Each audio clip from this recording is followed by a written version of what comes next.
thanks everyone for coming. This is a different location than we have ever used. I say usually, but ever have used. So it's great that so many came over. Welcome to the Berman Institute seminar. Just across the street from the building. This will give you a chance to look at our building when you leave. Pleasure to have you all here. And I think too, one thing to say that's a little different about this time is that we have worked really hard to encourage co-sponsorship from other programs and departments from across the university. And so that's represented, the fruits of that labor represented by the slide that you see up. And we thank all the co-sponsoring groups that have been willing to promote and have been associated with this lecture. So thanks for that. It's my pleasure to introduce our colleague, known to many of you already, I am sure. Travis Rieder is a faculty member in the Berman Institute. He came to us actually as a postdoctoral fellow in the Hank Levy postdoc program after finishing his PhD in philosophy at Georgetown. He spent just 1 of 2 years in the postdoctoral fellowship before he applied for a position which he now holds, which is directing our Masters in Bioethics program. So he's a short-term trainee with us, and now 3-year faculty with us in the Berman Institute. And he will share with us all part of the story of his own experience with opioids, which will be represented in the longer form in a trade book that's due to come out sometime in the middle spring or summer of 2019, whose title is In Pain in America, tentatively. In Pain, probably not. That won't be in the that title. So look for that. It's a very compelling story. You may have seen his TED Talk on his own experience, but he'll be sharing a version or a part of that story with us today in his talk, which is not on the slide, so I'll announce it.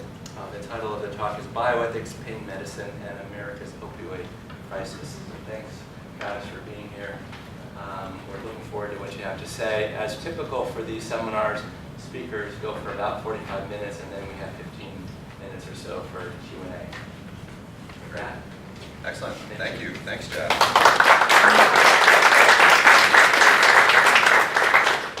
I mean, this is a small room. Am I supposed to be using a microphone to catch, or no? Okay. Matter? Yeah, I assume you all can hear me. Okay. If you want to stand on the other side, might be better for the video. Okay, I am going to do that then. I just do what I'm told. Yeah, so first apologies. One, I am so close to getting over a chest cold, and so if I start to lose my voice, I'm going to be sucking down my warm beverage. I try not to do that during talks most of the time, so I apologize. One kind of taking the temperature of the room sort of ordeal, because I know some of you, but I don't know most of you. So this would really help me. How many of you in here identify as medical clinicians? Okay, that's about what I expected. How many of you work somehow relevant to the opioid crisis from the public health angle? Oh, okay, all right. So, you know, the title of today's talk is Bioethics, Pain Medicine, and America's Opioid Crisis, and so you kind of see this tripartite division. So you get pain medicine and America's opioid crisis, which is kind of often spoken of together. So pain medicine has for quite a long time used opioid analgesics as one of the primary tools in the toolkit, and we can talk a little bit about that history when they started using it more aggressively. And then we have this backdrop of America's opioid crisis today. What I want to do is add bioethics to the front of those two commonly paired things, commonly paired concepts, right? And that's because it doesn't happen very often. And so I started my discussion, my dialogue in bioethics related to opioid prescribing and the opioid epidemic in the middle. I kind of got thrust into it. Jeff commented that I've done some public work on this, and it's largely about having this experience of going into the healthcare system relatively naive about these topics. And so the questions that I first got hit with were very much in the middle of this discussion. What does it mean to be a responsible prescriber in the midst of America's opioid crisis? And then the more I tried to think about those questions, the more I kind of zoomed out and ask bigger questions.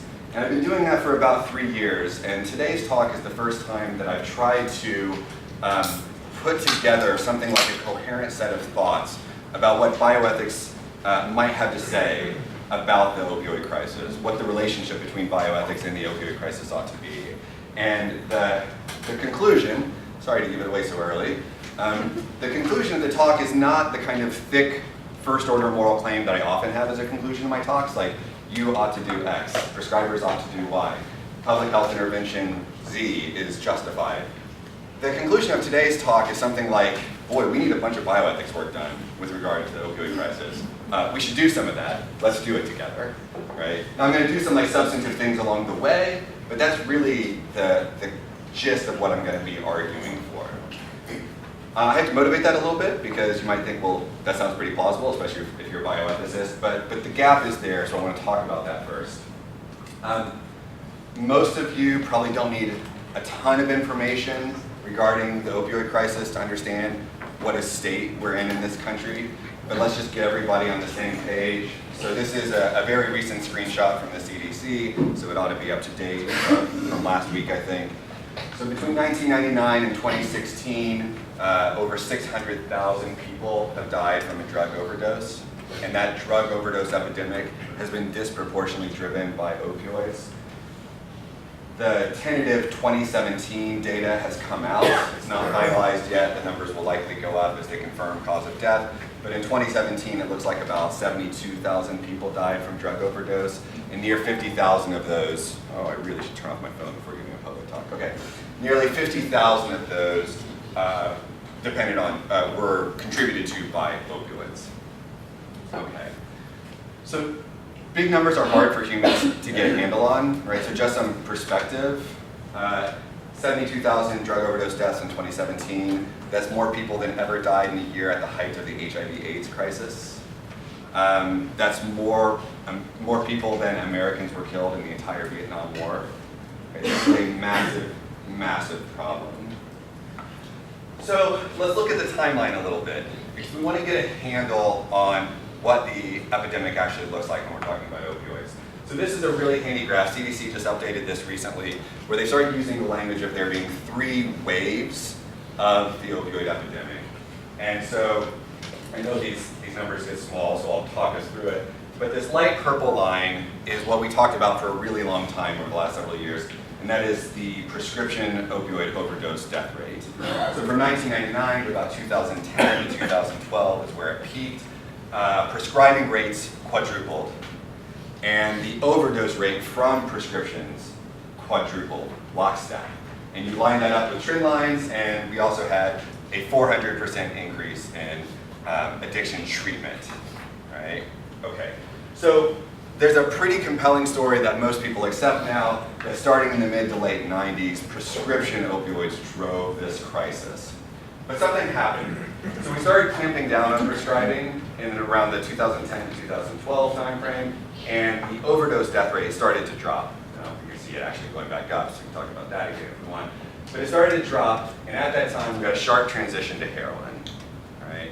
And so again, there's a pretty well accepted story here that there was a huge black market for pills at the time as doctors started cutting off patients, as the DEA cracked down on so-called pill mills, right? What you did is you drove people from pills to heroin. And so this increase is directly tied, we think. Okay. But that's not the end of the story, right?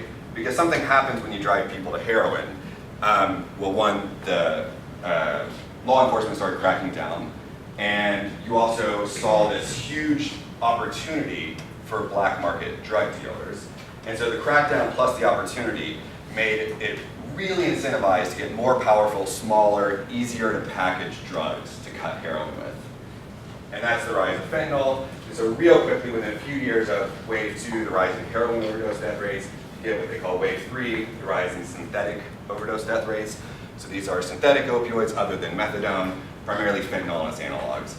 If you don't know, fentanyl is 50 to 100 times more potent than morphine, and some of its analogs, specifically carfentanil, is an elephant tranquilizer that's about 10,000 times more potent than morphine.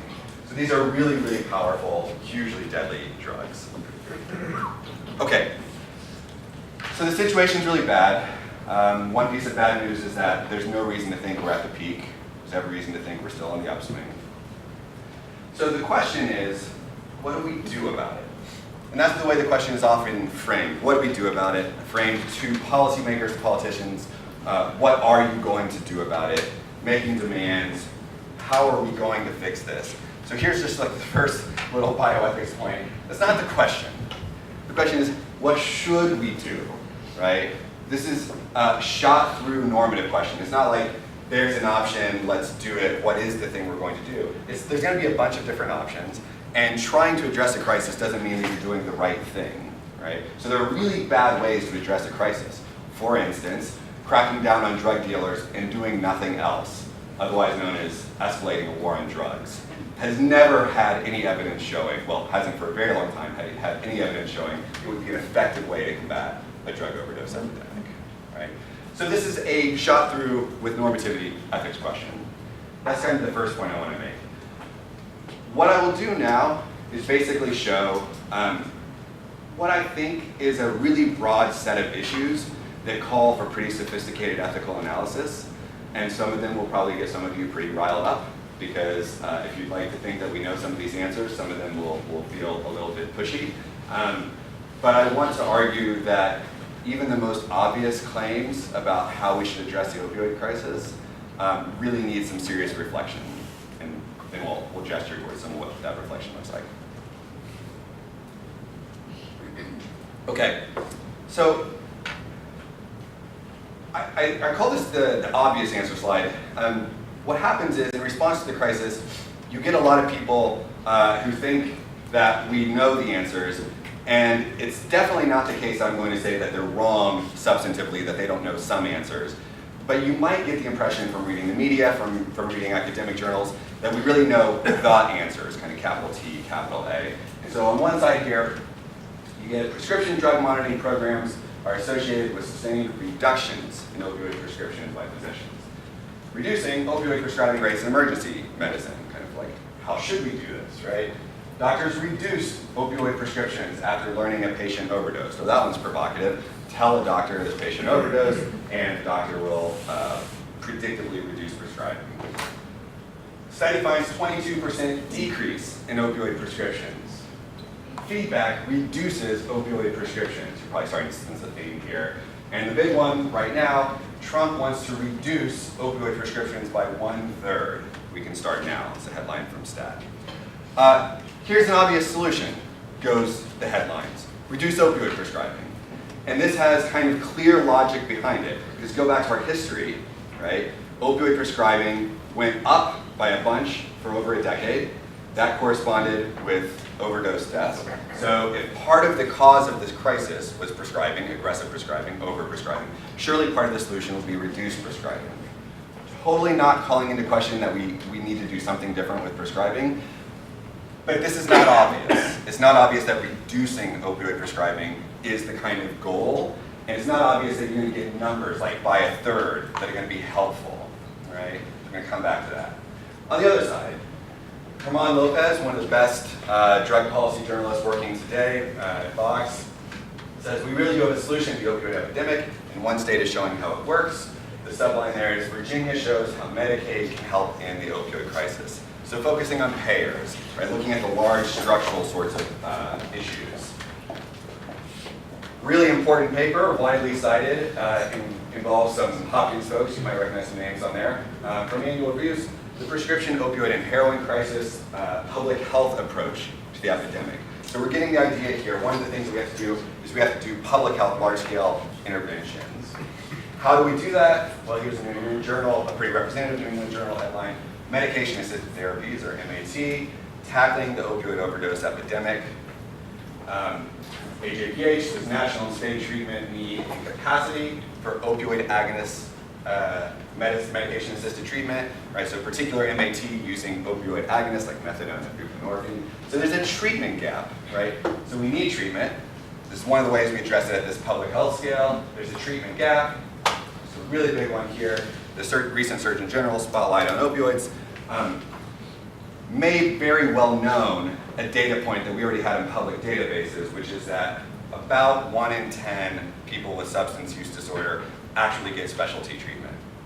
Okay, so you go over to this kind of public health side of the slide, and it's like we need to tackle this in the aggregate fashion. One of the most obvious things is we know that there is a treatment for addiction.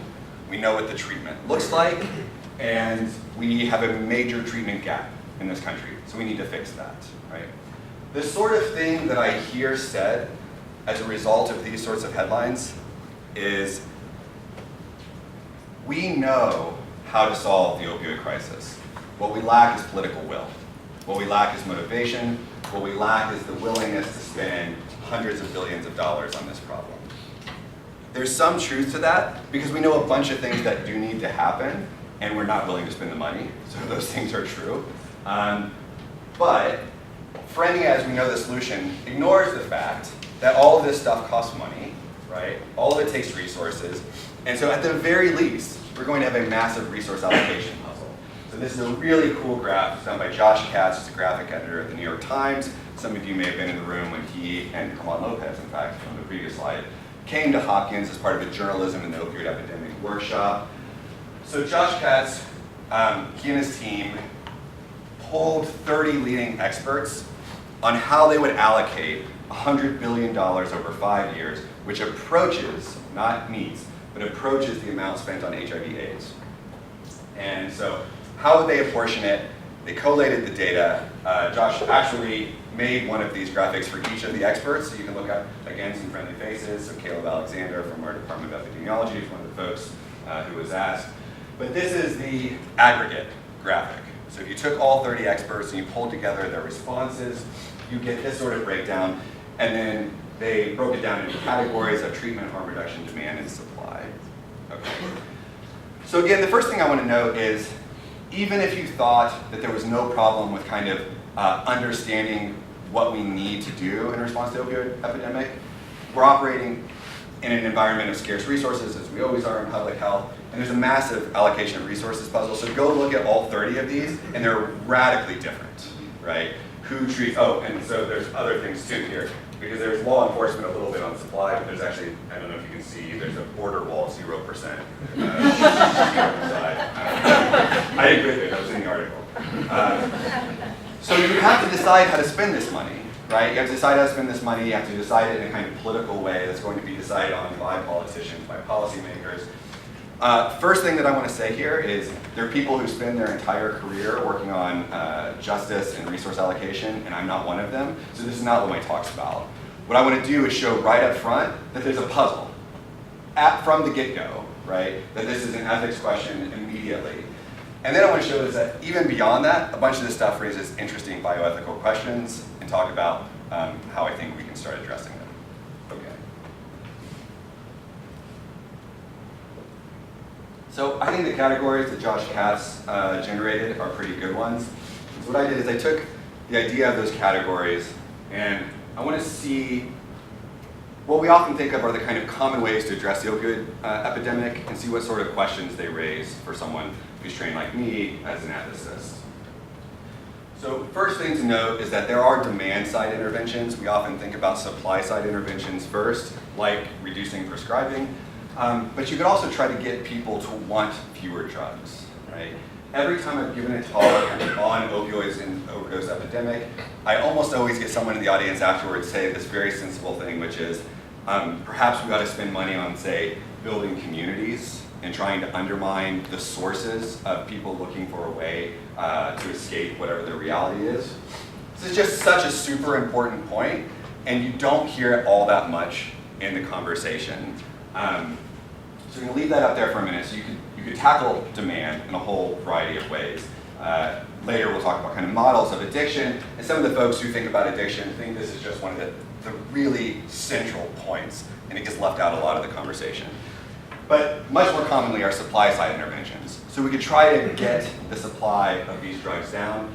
A very obvious one that we've already talked about is prescription opioids. What I really like to point out is that there's an analog here, that we already talk about supply-side interventions when it comes to drugs because we talk about law enforcement, right? And so when we think about prescription opioids and think about what supply side interventions might do, what sorts of issues it might raise, what sorts of unforeseen consequences might come about, we shouldn't act as though we don't know anything about what sorts of negative consequences can come about from supply side interventions. Because we've done it for a really long time, and we call it the war on drugs. Right? So, preview on some of those issues. Right now we're just naming ways to address the opioid crisis, so don't take this to me, I'm trying to get all the ethics out yet. Harm reduction, really important one. So, regardless of demand, regardless of supply, if you have this belief that some number of people are likely to find and use drugs, kind of regardless of what we do there, and we're worried about overdose and addiction as suffering and harm and death, right? Then we should try to prevent that harm. Goes to kind of clear reasoning. So we have pretty classic models for this now. Needle exchanges, naloxone with needle exchanges, I should have put. Fentanyl test strips are really important now, so go back to our waves, right? As fentanyl becomes one of the leading causes of overdose, you can test your own drug supply with a $1 test strip to see if it's contaminated. Now we're talking more about safe injection sites, having the conversation for the first time in the US now. A lot of places in the rest of the world have been having this conversation for a while. So a safe injection site, sometimes called a safe consumption site. Now, thanks to folks doing good work at Hopkins, maybe we have good reason to call overdose prevention sites. Some good public opinion polling data work out of Bloomberg. So brick and mortar places where you can go, bring your own drug, right? And you can inject your drug under the supervision of people trained to recognize the signs of overdose, carrying naloxone, have clean syringes, have fentanyl test strips. So a physical place where you can try to prevent overdose. And if you follow that same basic reasoning all the way, you might get to this pretty surprising conclusion that one of the best ways to reduce harm is to actually engage in some amount of decriminalization or some form of restricted legalization. And so this is not to say make all drugs legal everywhere. It's to say that you could do it in restricted ways. You could decriminalize or legalize particular drugs under the use of a doctor. So we have methadone and buprenorphine, which are opioid agonist treatments. Other countries actually have heroin-assisted treatment. So for people who aren't willing to go yet to methadone and buprenorphine, which maintains dependence, but helps treat the addiction, you could say, well look, you're gonna keep using heroin, but let's get you a clean supply. So you use pharmaceutical grade heroin, it's regular, you have access to it, so it doesn't drive any criminal behavior, and it tries to address some of the surrounding features of an addiction. And that's been successful in similar ways to other opioid agonist treatment elsewhere in the world. It's harm reduction, but of course, what we might think is that ultimately what we want to do is we want to treat people who are suffering from substance use disorder. And so with regards to the opioid crisis in particular, we have these really powerful treatment options. So medication-assisted treatment typically concerns methadone, buprenorphine, and naltrexone. I am going to focus on methadone and buprenorphine, which are opioid agonists, MAT. So they operate on the brain in a similar way to other opioids, maintaining dependence, but preventing some of the harmful sequelae of addiction. Okay. So expanded access to MAT, and then of course, if you want to expand access, you might also want people to be able to afford it, so making it actually available, requiring payers to take care of it, that sort of thing. Okay, so one thing to say about the idea that it's obvious what we should do is that's a lot of stuff, right? That's a whole lot of sort of different considerations. But another thing to note is that all of these raise interesting and different ethical issues. And I'm not even going to get them all. And I'm sure I didn't get all of the interventions, by the way. So here, the slide did change in case that was too nuanced. So this ethical issue is raised by the opioid crisis. So I tried to kind of match the boxes, right? So the demand-side interventions, this is this incredibly important thing to remember, to kind of the ability we have to move upstream and prevent the demand for drugs. But another thing to note is that money spent there is money preventing use instead of treating this several million person population of people with substance use disorder living right now, right? So obvious resource allocation questions there. On the prescription opioid box, we have a whole suite of clinical ethics questions. That's where I've done all of my work so far, basically. And so we can talk about that in more depth if you want to. I call this box, this was the other supply side restriction, law enforcement ethics. Some people just say this is basically drug policy, but just to try to keep out this idea that there are serious ethical questions about whether it's appropriate to try to restrict supply in ways that have predictable consequences. This is where it gets really exciting, especially for public health folks in the room. Part of this talk was inspired by a friend and colleague who asked 2 years ago now, why in the world do people oppose harm reduction? And it was said in this kind of like befuddled way, like the evidence is there, harm reduction saves lives, I just don't understand any perspective that doesn't kind of clearly endorse it. And as someone who thinks about ethics and philosophy with most of my brain for most of my life, I didn't find it mysterious at all, because people have wildly different moral priors. They come to the table with deep-seated differences in how they process the world. And so you have this really kind of natural idea that a whole bunch of people feel like helping someone else to do drugs gives them dirty hands. Right? That's not the sort of thing that taxpayer money should be used for. That's not the sort of thing that I want involved in my community. Be clear as I start to talk through this part. This is not my view. I'm trying to account for moral disagreement, right? So this idea that you can have dirty hands through harm reduction, I think, is really important. There are also really sharp resource allocation questions here, so I hear this most often raised with reference to naloxone. Naloxone is a really, really limited resource, and so you get pretty empathetic people on the front lines of this crisis, first responders, who are pretty empathetic folks who say, I've revived that guy 5 times now. I'm just not sure this is fair anymore, right? And it feels really gross to me to say, and I really don't like hearing it, but understand his point, right? Because he might also be thinking about this language of desert in the back of his head, which is, it's not clear to me that that guy deserves a 5th dose of naloxone when that might prevent me from giving somebody else their first. Right? Again, not my view, talking through it, just trying to be super clear. Stigma runs through all of this, right? So the stigma associated with drug use, with addiction, NIMBY, in case you don't know, not in my backyard, right? So this idea, even if I were going to endorse a safe injection space, not in my community, right? Okay.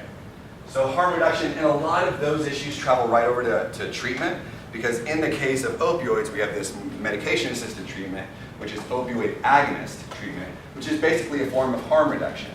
Because what it says is the drug isn't the bad thing, right? Because we're going to replace the opioid that's harming you with another opioid that we hope that does less harm, right? So medication-assisted treatment is opioid agonist therapy. And so a lot of the folks who have these sorts of reactions to harm reduction are going to have similar sorts of worries with MAT.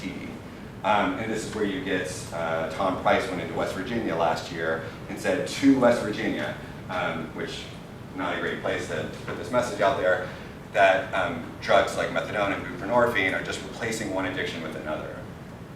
Now, the first thing we should say is that's false, because addiction is a psychological and behavioral affliction, and so taking somebody off of a drug that they have this behavioral and psychological affliction with, and putting them on a stable dose that maintains dependence, but that doesn't see their life spiraling out of control in pursuit of, that actually treats addiction, right? So he was wrong, and that's really important to say up front. But the kind of worry that he has isn't so hard to understand when we recognize the sorts of worries that people have about harm reduction, right? More resource allocation is we need to scale up treatment in a dramatic way. Remember that number, 1 out of 10 people get specialty treatment for substance use disorder. And then of course, if we want substance use disorder treatment, we need a massive workforce, right? And the folk, the community, are not the only people who stigmatize drug use, right? Doctors do too, clinicians do too. It's not so surprising to me that not everybody rushes to addiction medicine as a specialty. Okay. So here's one version of the talk, it just ends here. There's a bunch of ethics that we need to do, right? But I want to say a few things about what I'm trying to do, and we're going to order this in. Let's see, I want to make sure we have lots of time for discussion. We're we're going to order this in where I've done the most work to where I've done no work, basically. So stuff that I have lots of stuff to say about, which is primarily clinical, all the way to stuff that I have virtually nothing to say about, but I'm deeply disturbed by, and I'd love help on. Okay. All right. Travis, can I just ask a clarifying question? Yeah. Do you want us to be focusing on one particular goal and objective versus another? Because it seems to me that whether your goal is to reduce deaths from overdose, you might focus on different things than if your goal is to prevent addiction. Totally. I mean, I take it that's a live version of one of our questions. Yeah. Like, what is in fact the goal? Yeah. So actually, hang on to that because some of what we're talking about might address exactly that. So here are 3 boxes that I'll spend my remaining minutes on. So the first is this kind of what feels like, now that I've been doing it for a while, what feels like a fairly classical tension, which is between large-scale public health interventions and effects that they might have at the individual or smaller scale. And so in this case, it happens to be between large-scale public health interventions and different clinicians' obligations, ability to discharge what they might see as their obligation to manage pain, right? So what does the opioid crisis do to pain management? And that's a big piece of clinical ethics that I've been working on. There's another piece that is, boy, we need to figure out what we mean by addiction. And I've been using that word this whole time, and we all kind of nod and act like we understand what that means, but we don't. And the reason I feel confident saying that we don't, because nobody does. I mean, we have a DSM-5 definition, and we have a bunch of people who say they know what it is, and then a whole bunch of other people who say they're wrong to think that they know what that is, right? So this is, by itself, an area of tension, and the claim is going to be it affects a bunch of the ethics, right? And then there's this last box, which is race, class, restorative justice, which is that all of this discussion raises some really distressing questions for me about how it cross-cuts with these justice issues and how the whole thing has to be, the whole conversation has to be had with that in mind. Okay, our last few minutes. So here's the stuff that I've been working on for the most part. I realized after I made the slide I shouldn't say that and put this up. I did not work on this. This is a really good example of the sort of thing I want to talk about. So this is the National Academy's Consensus Study Report from last year. And notice the title, Pain Management in the Opioid Epidemic. So we already have this pairing. Now look at the subtitle, Balancing Societal and Individual Benefits and Risks of Prescription Opioid Use. The very challenge that they realized that they came to in doing this report was how do you address the opioid crisis without harming pain patients while promoting responsible pain care, right? That tension is just all the way at the bottom of this conversation. So for clinicians in the room, here's some of the stuff that I've been interested in talking about. A lot of folks want to say these days, there's no real tension between pain care and resolving the opioid epidemic because opioids were never good meds. Right? This has been kind of a popular refrain. The more data we get, the more we see they're not real good for chronic pain, they're often not that great for acute pain, and so there's really restricted class, which is really severe post-traumatic or post-surgical pain, and we get patients off them as soon as possible. Right? That would make things really easy if that were true. So the easy case is all of the cases that clinicians do encounter where that's just straightforwardly true. So most cases of chronic pain that walks in the physician's door, this is actually going to be helpful for. It's just they're going to have to try a bunch of other stuff before opioids become the recommended next step, right? But there's a bunch of harder cases. So the harder case here is where it's totally unclear whether that's true because the idea that the data doesn't support this sort of treatment is just a generalized claim, right? And there's a bunch of individual cases where it's not that obvious. So nobody actually says, I shouldn't say nobody, so probably are, but hardly anybody actually says that opioids never are good for chronic pain. People say they're not good first-line treatment. But here's the thing that every clinician who's done this knows. There are patients with intractable, severe chronic pain for whom nothing else works or who can't tolerate NSAIDs or other things. And then opioids give them their life back. They're able to move, they're able to exercise enough to do physical therapy, right? Those are harder cases because the tension is just straightforwardly there, however much we wish it wasn't. And then what I think of as the hardest case is the legacy and orphan patient class. And so these are patients who, because we were all about prescribing aggressively for years and years, we have an entire population of patients who are on really massive doses of opioids. And a whole bunch of them think the opioids are helping their pain. And here's this really terrible fact about opioids. We actually typically don't know whether that's true for them or not. right? Because opioids can have this really perverse effect where it's called opioid-induced hyperalgesia, where it actually makes a patient's pain worse. But if opioids treated their pain as they escalated dose, then it's subjectively impossible to believe for them that opioids are making their pain worse. And withdrawal, when you go off of opioids, even when you taper carefully, has as an effect hyperalgesia or increased pain. So going off opioids is likely to increase your pain, even if opioids weren't good treatment for your pain. Right? The legacy in the orphan patient class, and orphan patients are demarcated by the fact that their physicians died or retired or just straightforwardly said, I'm not writing this crazy prescription anymore, right? And so these patients show up to really well-meaning clinicians' doorstep, and the doctor's like, what am I supposed to do? Especially given, did anybody read the, what was it, last week? Was it just yesterday? That 30 physicians in Atlanta, did anyone see this? 30 physicians in Atlanta got letters from the DEA saying, just so you know, we noticed that you're an outlier for opioid prescribing. I'm sure that doesn't have any effect on your prescribing habits, right? And that did not account for the different patient population that any of these doctors might have had, right? It was just simply outliers. Okay, so a bunch of ethics stuff that I've said about this. Happy to talk about any of it. Go back to that slide where reduction of opioids was taken to be the thing we're supposed to do. So I think that's just really problematic because the goal of practice and policy just isn't fewer opioids prescribed. It's not reduction, because reduction or reduction by a third or 90 morphine milligram equivalents, which is a really popular policy mark because of the CDC guidelines, none of that has to do with the patient in front of you and what sorts of obligations you have to them. It's just a number. What we really want is we want responsibly prescribed opioids. So if the opioid prescription for 200 morphine milligrams, which is a bunch, right, is responsible, given all of the details, context, and nuance of the patient in front of you, I'm not worried about it ethically, right? It might be a hard case, actually is one of the hard cases if they're on that high a dose, right? So reduction isn't the goal. If that patient is being prescribed responsibly, and boy, that's a hard conversation to figure out the answer to, then I don't want the DEA or public policy or politicians or anybody coming in and saying, you have to get them down below 90 morphine milligram equivalents. Because that's going to cause suffering, predictably, and it's not responsible medicine. Okay. In our environment, it's likely the case we need a whole bunch of reduction because we overprescribe for a long time. But the reduction isn't the goal, responsibility is the goal. And so just nod to the structural and resource allocation issues. Imagine what this would take.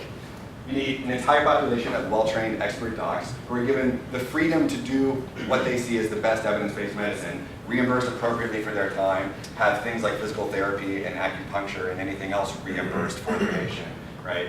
And nuanced policy that doesn't ham-fistedly try to force doctors to do a one-size-fit-all thing. So that's a big issue. Okay, 8 minutes, we're gonna wrap it up, I promise. Okay, so now we're getting to stuff that I've done less of, but I'm super interested in pursuing further. So in the book that Jeff talks about, I start thinking about addiction and models or theories of addiction. So here's a question. So Hannah Picard, who's someone who was on campus not so long ago giving a talk, she has this really, really nice way of putting the puzzle of addiction. So the puzzle of addiction is that people who are suffering from addiction, they continue to take drugs despite harmful consequences. And that's a weird thing to understand. Right? That's a weird aspect of action theory. Like, what is it about people who have this affliction that they do this thing that would normally cause other people to change their behavior, right? So the old answer to that was they're deficient. They're bad people. They have a serious moral failing. They have vices. What is it about people suffering from addiction that makes them pursue actions that have bad consequences? They're morally broken, right? This was a really, really terrible model. It had huge damaging impacts that are still felt in the language we use when we talk about language like junkie, even when we use language like addicts, which is really hard for a lot of people to avoid, but essentializes the addiction, that what you are is an addict rather than a person who suffers from addiction, right? This has a legacy that prevails, continues. But the scientific community has acknowledged that it's a really terrible model, and it's replaced it with something else. And the going model today is often called the brain disease model of addiction, sometimes the medical model, sometimes the biological model. And this model says Well, there's that puzzle. Why is it that people continue to act in ways that have harmful consequences? Because their brain is broken. They're not broken, but their brain is broken in the same way that if you suffer from another disease, another cognitive disease, your brain is broken. And so the reason I use that language is a really influential neurojournalist named Maya Salovitz titled one of her books, Unbroken Brain, to challenge this idea, right? But the neurobiological story is super helpful in combating this old story. Because what it does is it says, it's not that you're a bad person who makes bad choices, you're a person with an illness, and you don't have any control over the matter, right? What happens when your brain is broken in this particular way is that you get rewired the motivation and reward centers of your brain, and you can't help but act. Okay, so here's why I think this is super important to think about.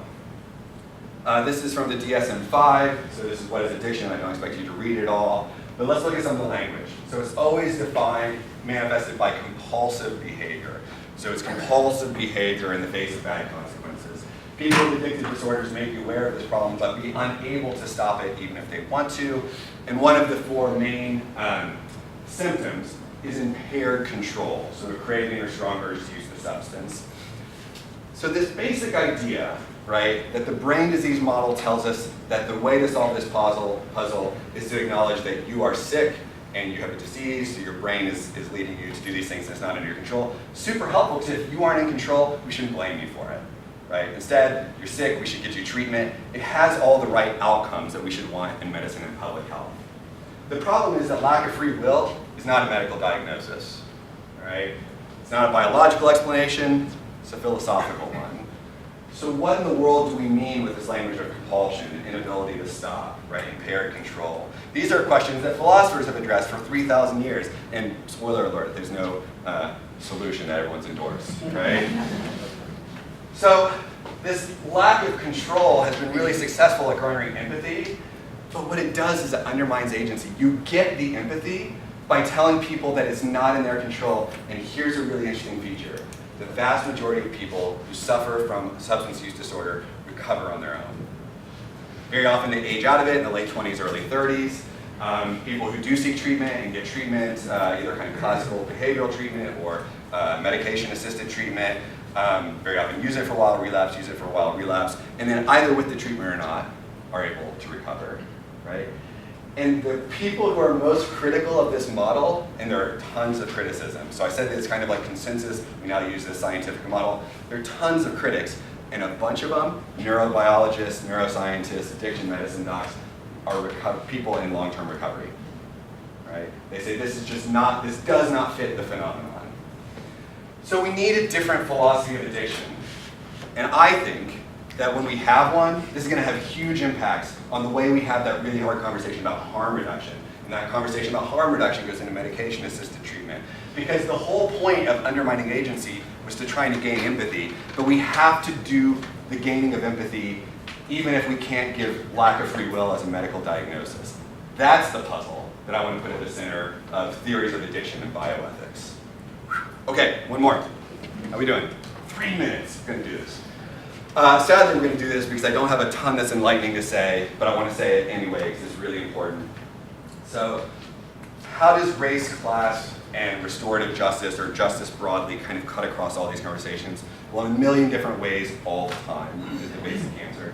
So here's one of the most powerful articles I've read recently by a guy named Brian Broom. This was in The Guardian, and he titles it, "Amid the Opioid Epidemic, White means victim, Black means addict." Right? And what he's saying here is just a continuation of a refrain that I've heard every time I've given talks on this, every time I've been to workshops or conferences on the opioid epidemic. And that is something like, this became an epidemic that demanded all of these resources when it started killing white people. And it's been killing people of color, minority communities, for a really long time. So now you have people like me up here arguing for syringe exchange programs and even safe consumption, and maybe we should even think about prescription heroin. We're doing that now that it started killing white people. And so the question is, where were these really liberal, progressive drug attitudes when we were locking up people for having very small amounts of drugs? Locking up people, which of course had a disproportionate effect on minority communities. Right? So here's the thing. the solution can't be to go back and fix it, because we can't. So we can't go back and do better about the heroin epidemic and try to make ourselves consistent. And one way to make ourselves consistent would be to be like, all right, Travis, you're right, let's lock up all the white drug users too, right? That's not the answer, I'm gonna go out on a limb and say. So what in the world do we do? And it's not that I have no ideas about this, and shout out to my student Rob here in the front row, who wrote a really great master's thesis on this, so I hope to be inspired by it and to keep thinking about it. But the kind of core claim that I think is super important to remember is that whatever solutions that we generate in our moment of moral panic now cannot be solutions only for this new epidemic that starts to demarcate along class and race and other predictable lines, right? And that's just something we have to keep along with us every time we have this conversation and just keep hammering it home. All right, so conclusions. The opioid epidemic doesn't present us with just clinical and public health challenges, and that's the way I hear it talked about all the time. It presents us with really deep, really difficult, theoretically messy ethical challenges. And we just should be upfront about it because we don't want to make a mistake in our rush to do something and do it badly. So I think there's really significant need for this scholarship. Practically, what's the upshot of this? Well, practically the upshot is to have some caution and not jump to this idea that there are easy solutions and take it that we should just act before we've done some kind of comprehensive evaluation. Which is not saying we should wait all the time. If people are dying, this is urgent, but we should do it all right now. But less practically, more strategically, all this work is massively interdisciplinary, so call me and keep talking about it. I'm really grateful to have this chance to come chat with you all. Happy to chat more with everybody. Thanks to Jeff and the whole BI, and thanks to Matt for the invitation. And I welcome your comments and thoughts.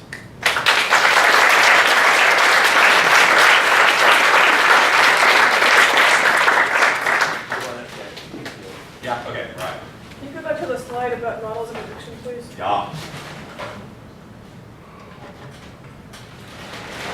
Okay, so I'm thinking you can have a version of this particular model about the involuntariness of certain cravings without making any metaphysical claims about free will or the lack thereof.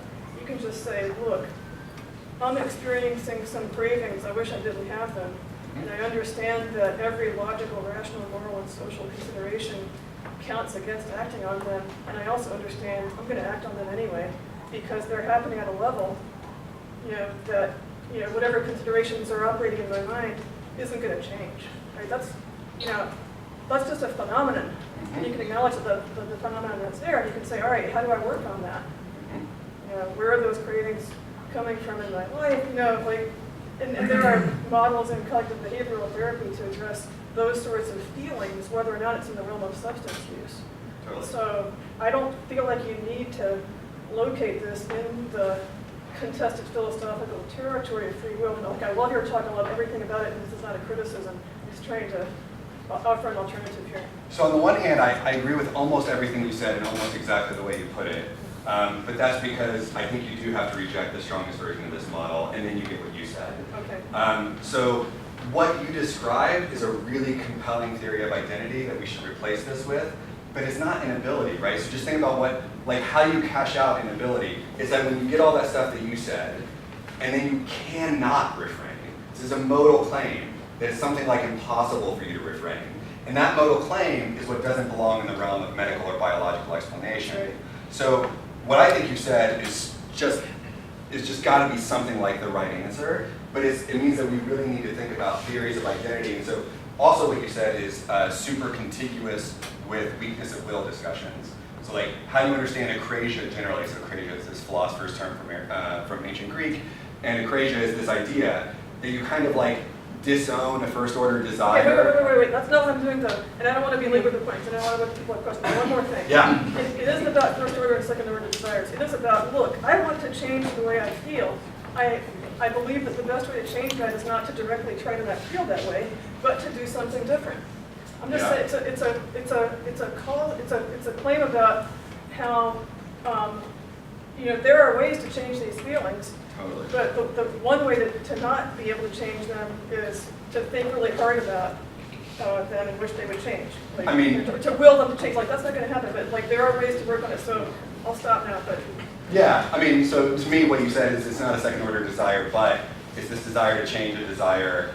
No, that, it's just, it's a wish to stop feeling that way. Is all. Yeah, okay, I endorse that. I mean, we should keep having this conversation. Yeah, Catherine. So I was going to say this anyway, it's on this slide, and it might be related to what you guys were talking about a little bit, but in a different way.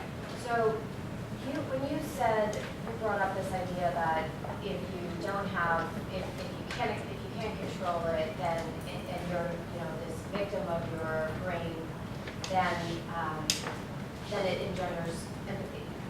So I would have you stop. I think you should stop using the word empathy because it doesn't really engender empathy. It engenders sympathy. And I think you should, because empathy is what Mariah was getting at, which is how do you understand what the experience of somebody going through this is? And so I think there's something about that there. And it really is, you're feeling sorry for someone as opposed to understanding them. Interesting. Helpful. Okay. Yeah. As a treatment provider, I always have struggled with this idea of separating harm reduction from treatment. Treatment is harm reduction. I just recently went on to the Harm Reduction Coalition website and looked down every one of their principles, and we do every one of those things as treatment.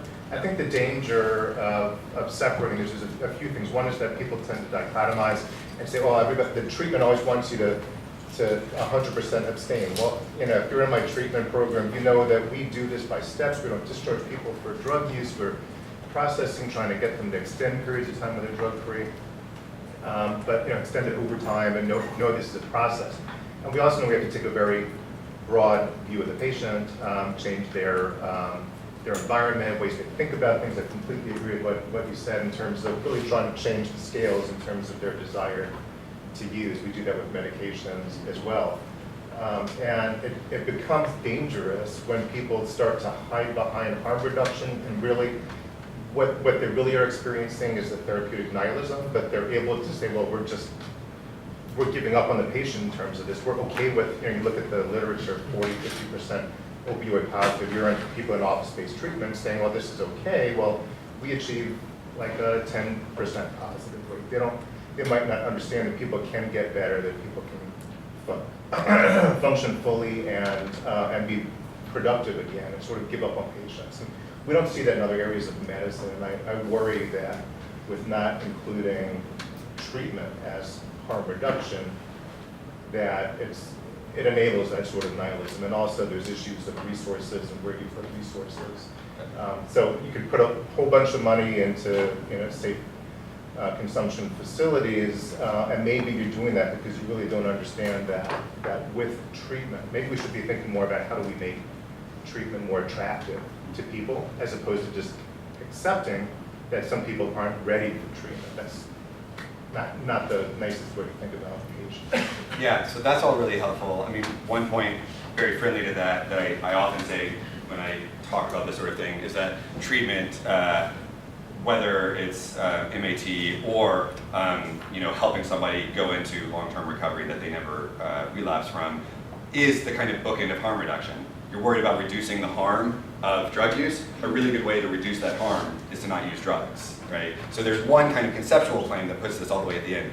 The only place that I'm not sure if it's important that I wonder about, that I still feel a little bit of pull from, which is whether there's tension in what you're saying with the idea that all of this stuff has value insofar as it pushes towards treatment, right? And so one of the things about needle exchanges and fentanyl test strips is for somebody who is going to be using drugs today, like this is a way to prevent harmful consequences, and that's worth doing just for that reason. Oh yeah, and we just don't get me wrong. We prescribe naloxone. We would recommend people use, with other people, just push just a little bit. If somebody's leaving my program, I talk to them about where their tolerance is. So people in treatment can do things to reduce harm other than just getting them to use less or to stop using. It's just that separation is sort of a false separation. I think I totally agree. And I do worry a little bit about,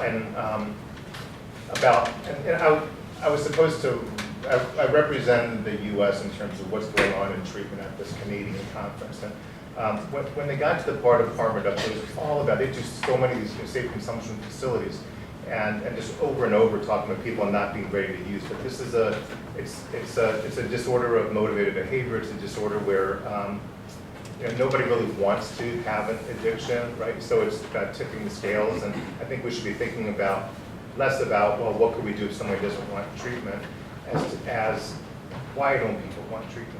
Maybe our treatment facilities need to look more like a spa that somebody might see if they're walking down the street.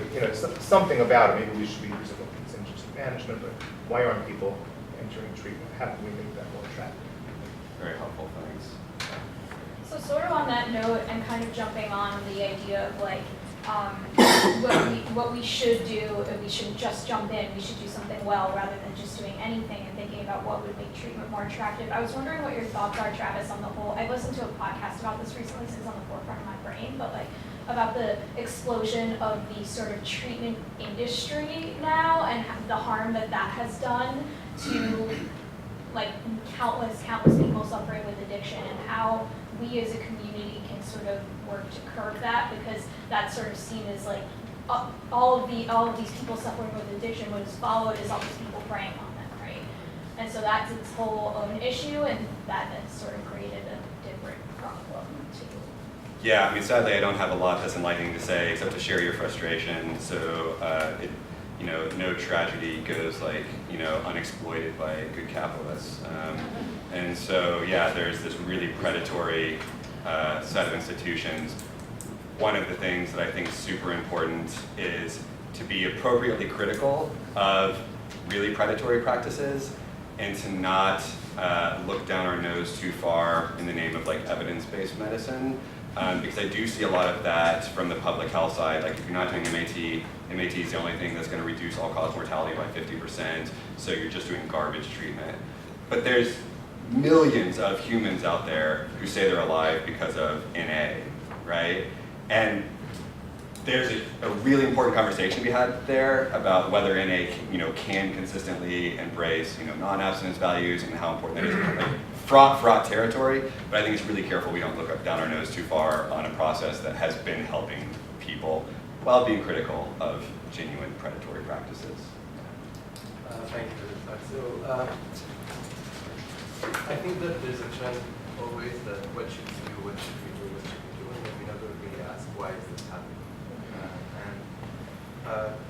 If you look at most of the evidence, this is a structural economic problem. Some people argue it's the first thing that we see after the financial and economic crisis. You see death by despair after World War II, the 1800s. Whenever there's an economic crisis, there are these overdose deaths all over these things.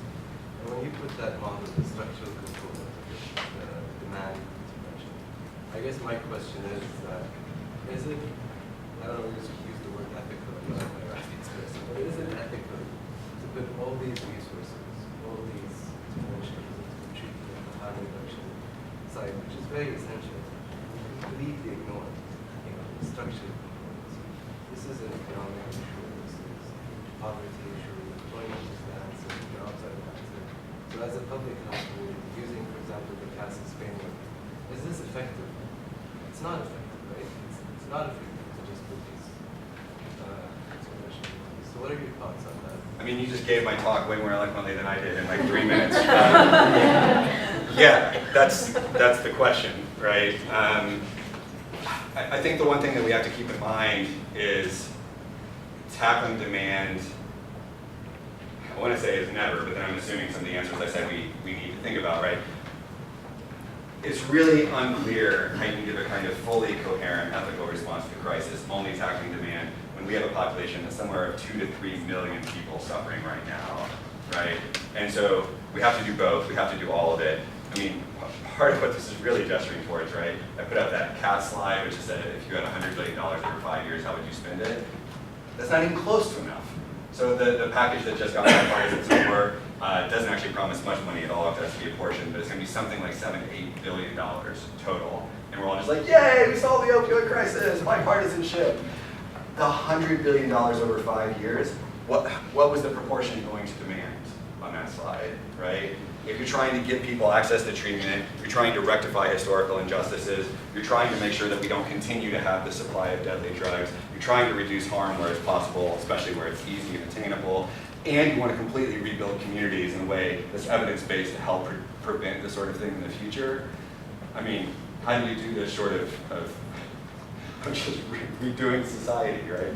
Yeah, so there's my talk, thanks. I think we have to stop, unfortunately. We're at 1/4 Lots of people want to talk, which is predictable. Thanks, Travis, for your... Thank you all.